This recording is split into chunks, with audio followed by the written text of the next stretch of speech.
ಅಂತ ನರ್ತಕಿ ನರ್ತಕಿ ಅಂದ್ರೆ ಗೊತ್ತಾ? ನರ್ತಕಿ ಬಹಳ ಸುಂದರವಾದಂಥದ್ದು. ಅವಳ ರೂಪ, ಅವಳ ವೇಷ, ಭಾಷೆ ಎಲ್ಲವೂ ಕೂಡ ಅತ್ಯಂತ ಆಕರ್ಷಣೀಯಾಗಿದೆ. ಒಂದು ದಿನ ಆ ನೃತ್ಯವನ್ನು ಮಾಡುವ ಸಮಯದಲ್ಲಿ ಆ ಮನೆಯ ಮುಂದುಗಡೆ ಬೌದ್ಧ ಭಿಕ್ಷಕ ಬರ್ತಾರೆ. ಬೌದ್ಧ ಭಿಕ್ಷು ಬಂದು ಭಿಕ್ಷಾ ಅಂತ ಕೇಳಿದಾಗ ಆ ನರ್ತಕಿ ಹೊರಗಡೆ ಬಂದು, ನಾನು ಭಿಕ್ಷವನ್ನು ಕೊಡೋದಿಲ್ಲ, ನೀನು ಒಳಗಡೆ ಬಾ ಅಂತ ಹೇಳ್ತಾಳೆ.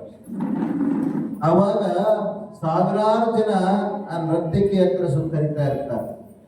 ಎಂತೆಂಥ ದೊಡ್ಡ ದೊಡ್ಡ ರಾಜರೇ ಬಂದಿರ್ತಾರೆ ಅವಳ ಹತ್ರ. ಯಾಕೆ? ರೂಪಕ್ಕಾಗಿ, ಅವಳ ಕುಣಿತಕ್ಕಾಗಿ, ಅವಳ ಮಾಟಕ್ಕಾಗಿ. ಒಂದು ಸ್ವಲ್ಪ ದಿನಗಳ ಕಾಲ ನಡೆಯುತ್ತೆ. ಬೌದ್ಧ ಭಿಕ್ಷಕ ನಾನು ಬರೋದಿಲ್ಲ, ಭಿಕ್ಷೆ ಬೇಡ ಅಂತ ಹೇಳಿ ಹೊರಡ್ತಾರೆ. ಹೊರಡಂಥ ಸಂದರ್ಭದಲ್ಲಿ ಸುಮಾರು ವರ್ಷಗಳ ಕಾಲ ಆಗುತ್ತೆ. ಆ ನೃತ್ಯವನ್ನು ಮಾಡ್ತಿರುವಂಥ ನರ್ತಕಿಯ ವರ್ಷಗಳು ಆದ ನಂತರ ಒಂದು ಕೆಟ್ಟ ಕಾಯಿಲೆಗೆ ತುತ್ತಾಗ್ತಾಳೆ. ಯಾವುದದು? ಕಡ್ತಾ ಇರ್ತದೆ, ಕುಷ್ಠರೋಗಕ್ಕೆ ತುತ್ತಾಗ್ತಾಳೆ. ಆ ಕುಷ್ಠರೋಗಕ್ಕೆ ತುತ್ತಾದ ನಂತರ ಯಾರು ಅವ್ರ ಹತ್ರ ಹೋಗ್ತಾ ಇದ್ರು ನೃತ್ಯವನ್ನು ನೋಡ್ಲಿಕ್ಕೆ, ಅದೇ ಜನ ಅವಳನ್ನು ಹೊಡೆದು ಊರಿಂದ ಆಚೆ ಹಾಕ್ತಾರೆ. ಯಾರು ಇಲ್ಲ. ಆವಾಗ ಬಹಳ ವರ್ಷ ನಂತರ ಬೌದ್ಧ ಭಿಕ್ಷಕ ದಾರಿನ ಹೋಗ್ಬೇಕಾದ್ರೆ ಅವಳ ಒಂದು ಕೂಗು ಕೇಳಿಸಿದಂಥ ಸಂದರ್ಭದಲ್ಲಿ ಆವಾಗ ಹೋಗಿ ಅವಳ ತಲೆಯನ್ನು ಮುಟ್ಟಿ ಇಷ್ಟು ನೀರನ್ನು ಕುಡಿಸಿ ಆವಾಗ ಏಳು ಅಂತೇಳಿ ಎಬ್ಬಿಸಿ ಕೂರಿಸ್ತಾಳೆ. ಆವಾಗ ಅವಳು ಹೇಳ್ತಾಳೆ, ನನ್ನ ಹತ್ರ ರೂಪ ಇತ್ತು, ನನ್ನ ಹತ್ರ ಹಣ ಇತ್ತು, ಸೌಂದರ್ಯ ಇತ್ತು, ಆವಾಗ ನಾನು ಕರೆದೆ ಬರಲಿಲ್ಲ. ಇವತ್ತು ನನ್ನ ಹತ್ರ ಏನು ಇಲ್ಲ, ಕೆಟ್ಟ ರೋಗ ಬಂದಿದೆ, ಎಲ್ಲರೂ ನನ್ನ ಹೊಡೆದು ಆಚೆ ಹಾಕಿದ್ದಾರೆ, ಈಗ ನನಗೆ ಬಂದು ನೀನು ನೀರು ಕುಡಿಸ್ತಾ ಇದೆಯಲ್ಲ, ಯಾವುದು ಇದು ಧರ್ಮ ಅಂತ. ಅವಾಗ ಅವರು ಹೇಳ್ತಾರೆ, ಅವತ್ತು ನಿನ್ನ ಹತ್ರ ಎಲ್ಲದೂ ಇತ್ತು, ಅವತ್ತು ನಾನು ಬಂದಿದ್ರೆ ಬೆಲೆ ಸಿಗ್ತಿರ್ಲಿಲ್ಲ, ಇವತ್ತು ನೀನು ಎಲ್ಲದೂ ಕಳ್ಕೊಂಡಿದೀಯ, ಇವತ್ತು ಸ್ವಾಂತವನದ ಮಾತುಗಳು ಬೇಕಾಗಿದೆ.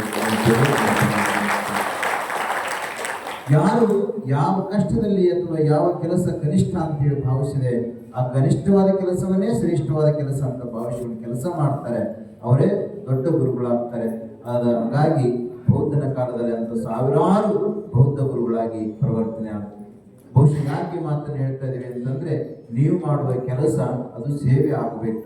ಅದು ಕನಿಷ್ಠ ಅಂತ ಯಾವತ್ತೂ ನೀವು ಭಾವಿಸ್ಕೊಳ್ಬೇಡ. ಅದು ಮನೆ ಇರಲಿ, ಮಠ ಇರಲಿ, ಮಂದಿರ ಇರಲಿ, ಗ್ರಾಮ ಇರಲಿ, ಯಾವುದಾದ್ರು ನೀವು ಬಂದಿರೋದು ಬದಲಾವಣೆ ಮಾಡೋದಕ್ಕೋಸ್ಕರವಾಗಿ ಬದಲಾವಣೆ ಆಗ್ಲಿಕ್ಕಾಗುತ್ತೆ. ಬದಲಾವಣೆ ಆಗಬೇಕು, ಬದಲಾವಣೆ ಮಾಡಬೇಕು. ಇವೆರಡೂ ಕೂಡ ನಮ್ಮ ಕೆಲಸ ಆಗಿದೆ. ನಾವು ತೊಳಿತಾನೇ ಹೋಗ್ಬೇಕು, ಮತ್ತೆ ಗಲೀಜಾಗ್ತಾನೆ ಇರುತ್ತೆ, ಮತ್ತೆ ತೊಳಿತಾನೆ ಹೋಗ್ಬೇಕು. ನಾವು ಎಲ್ಲಿವರೆಗೂ ಇರ್ತೇವೋ ಅಲ್ಲಿವರೆಗೂ ಗಲೀಜಾಗ್ತಾನೆ ಇರುತ್ತೆ, ಅಲ್ಲಿವರೆಗೂ ತೊಳೆಯುವ ಕೆಲಸ ಆಗ್ತಾನೇ ಇರಬೇಕು. ಹಾಗಿದ್ದಾಗ ಮಾತ್ರ ನಮ್ಮ ಸಮಾಜವನ್ನು ಬದಲಾವಣೆ ಮಾಡಲಿಕ್ಕೆ ಸಾಧ್ಯತೆ ಇದೆ, ಮನಸ್ಸುಗಳನ್ನು ಬದಲಾವಣೆ ಮಾಡಲಿಕ್ಕೆ ಸಾಧ್ಯತೆ ಇದೆ. ಅದರ ತಿದ್ದೋದು ಬಹಳ ಕಷ್ಟ ಇದೆ, ಆದರೂ ಕೂಡ ನಮ್ಮ ಪ್ರಯತ್ನ ನಿರಂತರವಾಗಿರಬೇಕು ಅನ್ನೋ ಮಾತನ್ನು ಹೇಳ್ತಾ, ಅಂತ ಪುಷ್ಪಗಿರಿ ಸ್ವಸಹಾಯ ಸಂಘದ ಸದಸ್ಯರು ನೀವು ಮಾದರಿಯಾಗಿರಬೇಕು ಅನ್ನುವಂಥ ಮಾತನ್ನು ಕೂಡ ಹೇಳ್ತಾ, ಇವತ್ತೇನು ಪದಾರ್ಥಗಳನ್ನು ತಯಾರಿ ಮಾಡ್ತಾ ಇದ್ದಾರೆ, ಕೆಲವರು ಅವರವರ ನಂಬರ್ಗಳನ್ನು ಇಟ್ಕೊಳ್ಳಿ. ನಾವು ಮಾಡಿದಂಥ ಫಂಕ್ಷನ್ಗಳಲ್ಲಿ, ನಾವು ಮಾಡುವಂಥ ಪ್ರೋಗ್ರಾಮ್ಗಳಲ್ಲಿ ಆ ರೊಟ್ಟಿ ಇರ್ಬೋದು, ಚಟ್ನಿ ಇರ್ಬೋದು, ಮತ್ತೊಂದು ಎಲ್ಲವನ್ನೂ ಕೂಡ ತರಿಸಿಕೊಳ್ಳುವಂಥ ಒಂದು ಕೆಲಸ ಮಾಡಿ. ನಮ್ಮ ಇಲ್ಲೇ ಯಷ್ಟೂರು ಅಂತ ಸಕಲೇಶ್ಪುರದ ಹತ್ರ ಒಂದು ಕ್ಯಾಂಟೀನ್ ತರ ಮಾಡಿದ್ದಾರೆ. ಬಹುಶಃ ಅವರು ಎಲ್ಲ ಪದಾರ್ಥಗಳನ್ನು ಊಟಕ್ಕೆ ಕೊಡುವಂತ ಒಂದು ಕ್ಯಾಂಟೀನ್ ತರ ಮಾಡ್ಕೊಂಡಿದ್ದಾರೆ. ಬಹುಶಃ ನಿನ್ನೆ ಇವರು ಬಂದಿದ್ರಲ್ಲ, ನಾಗರತ್ನ ಅವರು ಹೇಳ್ತಾ ಇದ್ರು, ಬಹುಶಃ ಅವರು ಇದು ಕ್ಯಾಂಟೀನ್ ಮಾಡ್ಕೊಂಡಿದ್ದೀನಿ ಅಂತ ಹೇಳಿ. ಅವರು ಎಷ್ಟು ಶ್ರಮ ವಹಿಸ್ತಾ ಇದ್ದಾರೆ ಅಂತಂದ್ರೆ ನಿಜವಾಗ್ಲೂ ಕೂಡ ನೀವೆಲ್ಲರೂ ಕೂಡ ಆಶ್ಚರ್ಯ ಪಡಬೇಕು. ಆ ಥರದ ಒಂದು ಶ್ರಮವನ್ನು ವಹಿಸ್ತಾ ಇದ್ದಾರೆ.